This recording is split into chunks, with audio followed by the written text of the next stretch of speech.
Hello learners, subscribe the Knowledge Gainers channel and press the bell button for all latest notification.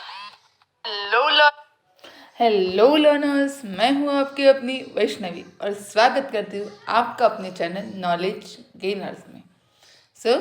इस video में हम देख रहे थे फंक्शनल डिपेंडेंसी। सबसे पहले हमने डीबीएमएस की ये सीरीज स्टार्ट की थी और अब हम पहुँचे थे फंक्शनल डिपेंडेंसी पर। और इस वीडियो सीरीज में हम देखने वाले कुछ practice question based on functional dependency.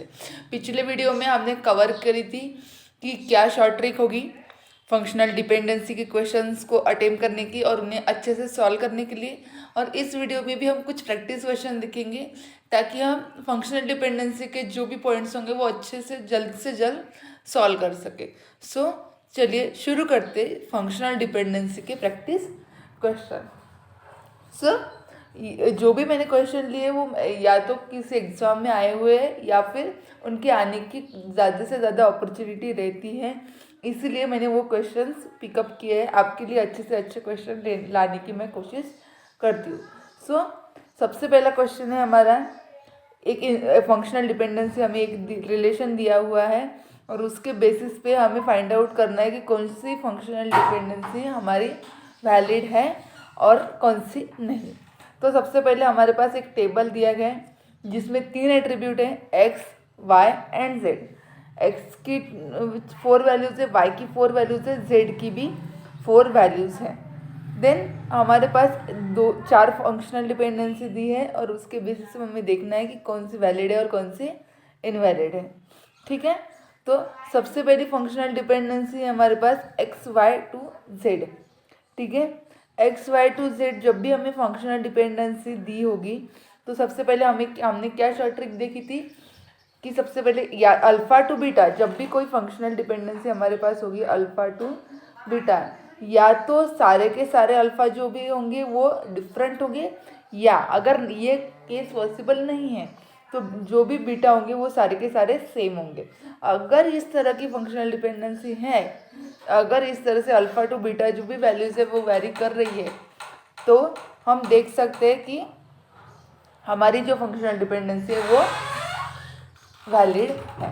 ठीक है, तो हमें क्या ढूंढना है, अल्फ़ा की सारी वैल्यूज़ डिफरेंट और बीटा की सारी वैल्यूज सेम। दोनों में से अगर कोई भी एक कंडीशन भी अगर हमारी सेटिस्फाई हो गई, ठीक है। अब हमारी फंक्शनल डिपेंडेंसी है, सबसे पहले हमारे पास दी है एक्स वाई टू जेड, यानी कि हमारा अल्फ़ा क्या है, एक्स एंड वाई, दोनों मिलके हमारा क्या बनेगा अल्फ़ा, एंड बीटा क्या है हमारा जेड। तो फिर हमें क्या देखना है कि अल्फ़ा की सारी वैल्यू क्या चाहिए, हमें डिफरेंट चाहिए। ठीक है, अगर अल्फ़ा की सारी वैल्यूज डिफरेंट है तो हमारी फंक्शनल डिपेंडेंसी वैलिड है। ठीक है, अब देखते हैं एक्स वाई की सारी वैल्यूज तो पहले 14 है, देन 15 है, देन 16 है और देन 32 है, यानी कि दोनों मिलकर अगर एक्स होता तो शायद हमारी सारी वैल्यू डिफरेंट नहीं होती, लेकिन एक्स वाई दोनों मिलकर हमारी सारी वैल्यूज डिफरेंट बना रही है, तो इसलिए एक्स वाई टू जेड जो भी फंक्शनल डिपेंडेंसी है वो वैलिड है। चाहे अगर बीटा की सारी वैल्यू सेम ना हो, फिर भी अगर अल्फ़ा की सारी वैल्यूज डिफरेंट है तो हम ये फंक्शनल डिपेंडेंसी को वैलिड बोल सकते हैं। ठीक है, अब ऑप्शन ए में के तो फर्स्ट यहाँ हमारा एक्स वाई टू जेड तो वैलिड हो गया, लेकिन जेड टू वाई भी वैलिड होता है या नहीं ये भी देखना है हमें। ठीक है, तो जेड टू वाई अभी हमारे पास क्या है, जेड टू वाई, जेड हमारा क्या है अल्फ़ा एंड वाई हमारा क्या है बीटा। तो या तो फिर जेड की सारी वैल्यूज़ डिफरेंट हो या फिर वाई की सारी वैल्यूज़ सेम हो। ठीक है, अब देखते हैं जेड की सारी वैल्यूज़ डिफरेंट है क्या हमारे पास, नहीं, या फिर तो जेड की वैल्यू सेम आ रही है। ठीक है, क्या वाई की सारी वैल्यूज़ सेम है, नहीं, वाई की तो सारी की सारी वैल्यूज़ डिफरेंट है, तो Z to Y functional dependency हमारी वैलिड नहीं है। ठीक है, तो फर्स्ट ऑप्शन हमारा एलिमिनेट हो जाता है। ठीक है, Z to Y and X Y to Z, इस ये वाली जो फंक्शनल डिपेंडेंसी है वो वैलिड नहीं है। देन अब देखते हैं नेक्स्ट वाला ऑप्शन, क्या ये वाली फंक्शनल डिपेंडेंसी हमारी वैलिड होती है या नहीं। तो वाई जेड वाई, एक मिनट, ये वाली तो अनकरेक्ट है। Then Y Z to X, अब वाई जेड में अल्फ़ा क्या है वाई जेड एंड बीटा क्या है एक्स।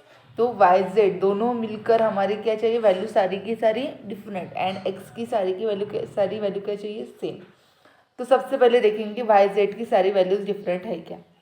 हाँ वाई जेड दोनों मिल अगर सिंगल जेड हमारे पास होता तो शायद ये पॉसिबल नहीं था, लेकिन वाई जेड दोनों मिलकर पॉसिबल हो रहा है कि वाई जेड की सारी वैल्यूज जो है वो डिफरेंट है। ठीक है, तो वाई जेड टू एक्स तो हमारी फंक्शनल डिपेंडेंसी वैलिड है, लेकिन वाई टू जेड क्या ये भी फंक्शनल डिपेंडेंसी हमारी वैलिड है। तो चलिए देखते हैं वाई जेड टू क्या है हमारा वाई टू जेड।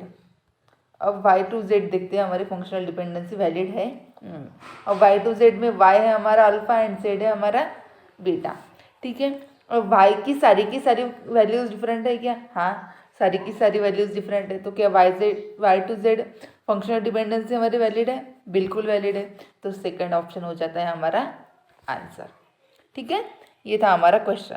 अब हमें तो आंसर अपना मिल गया, लेकिन अभी हम प्रैक्टिस कर रहे हैं, इसलिए हम सारे के सारे ऑप्शन सॉल्व करके देखेंगे। एग्जाम में जब भी आएगा तो हमें कम से कम टाइम में सॉल्व करना है, इसलिए हम जो भी जल्दी से सॉल्व होगा ऑप्शन वो हम पिकअप करेंगे और उससे सॉल्व करेंगे। ठीक है, तो थर्ड वाला ऑप्शन देखते हैं। अब थर्ड वाले ऑप्शन में क्या है वाई जेड टू एक्स। अभी अभी हमने सॉल्व किया था वाई जेड टू एक्स जो फंक्शनल डिपेंडेंसी वो वैलिड है। ठीक है, तो फर्स्ट वाली फंक्शनल डिपेंडेंसी तो हमारी वैलिड है ही, लेकिन एक्स टू जेड क्या फंक्शनल डिपेंडेंसी वैलिड है। चलिए देखते हैं। अब एक्स टू जेड इसमें अल्फा क्या है एक्स और बीटा क्या है जेड। तो क्या अल्फा की सारी वैल्यूज यानी कि एक्स की सारी वैल्यूज डिफरेंट है, नहीं, या फिर तो एक्स की तीन वैल्यूज सेम है। ठीक है, तो ये तो पॉसिबिलिटी नहीं बनती। क्या बीटा की सारी वैल्यू सेम है, जेड की सारी वैल्यू सेम है, नहीं, जेड की सारी वैल्यू सेम नहीं है। टू जब वन पे एक बार हमें क्या मिल रहा है टू और वन पे एक बार हमें क्या मिल रहा है थ्री। तो क्या ये फंक्शनल डिपेंडेंसी हमारी वैलिड है, नहीं, बिल्कुल वैलिड नहीं है। तो थर्ड ऑप्शन भी हो जाता है हमारा रॉन्ग। ठीक है, फर्स्ट भी ऑप्शन रॉन्ग हो गया, सेकंड तो वैसे तो हमें हमारा आंसर मिल गया था, लेकिन देखने के लिए तो थर्ड ऑप्शन भी हो जाता है हमारा रॉन्ग। अब देखते हैं फोर्थ ऑप्शन का क्या क्या। X Z to Y functional dependency हमें दी है। अब एक्स जेड क्या है अल्फा एंड वाई क्या है हमारा बीटा। तो एक्स और जेड दोनों मिलकर क्या डिफरेंट वैल्यूज बना पा रहे हैं, नहीं, पहली 13 और 13 दो बार आई हुई है। ठीक है, चलो देखते हैं अभी भाई की यानी कि बीटा की सारी वैल्यूज सेम है क्या। वाई की सारी वैल्यूज नहीं, बिल्कुल भी सेम नहीं है, डिफरेंट है। 13 पे एक बार हमें मिल रहा है 5, 13 पे एक बार मिल रहा है हमें 6। So X Z to Y functional dependency हमारी वैलिड नहीं है। ठीक है, अब हमारा ऑप्शन नेक्स्ट आता है Y to x.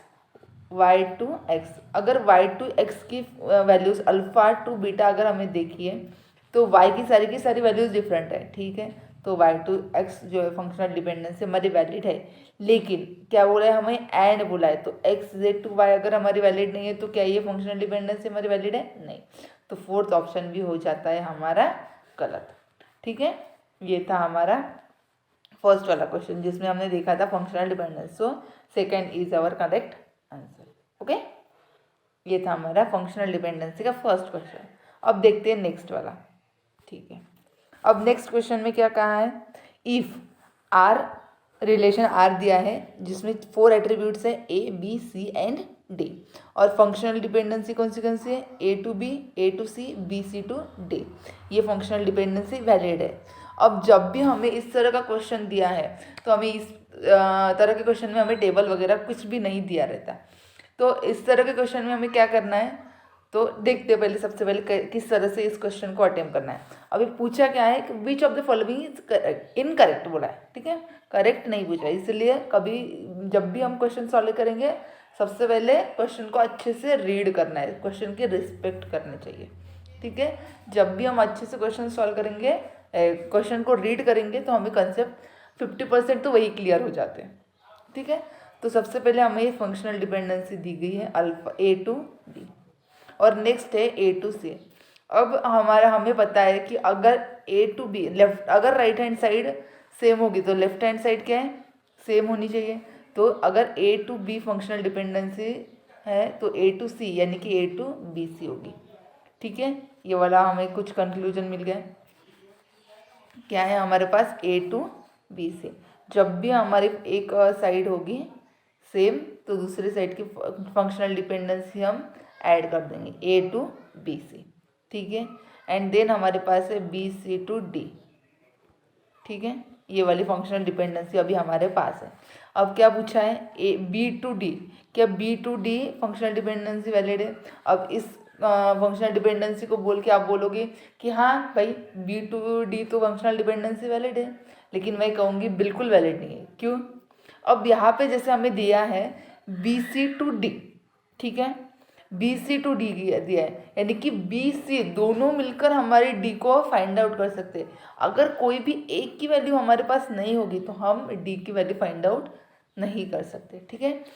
BC to D हमें दिया है, इसीलिए BC कोई दोनों के दोनों एट्रीब्यूट होने चाहिए या कोई भी एक चलेगा? नहीं भाई, दोनों के दोनों एट्रीब्यूट्स हमारे पास होने चाहिए। जब हम दोनों के दोनों होंगे तभी हम D की वैल्यू फाइंड आउट कर सकते हैं, सिंगल B से या फिर सिंगल C से फाइंड आउट नहीं कर सकते। सो हमारा करेक्ट आंसर हो गया ऑप्शन 1। लेकिन फिर भी हम बाकी वाले देख लेते हैं A to D। अभी देखिए A to BC find out हो सकती है, वैलिड है। BC to D है तो क्या A to BC और BC to D नहीं हो सकती?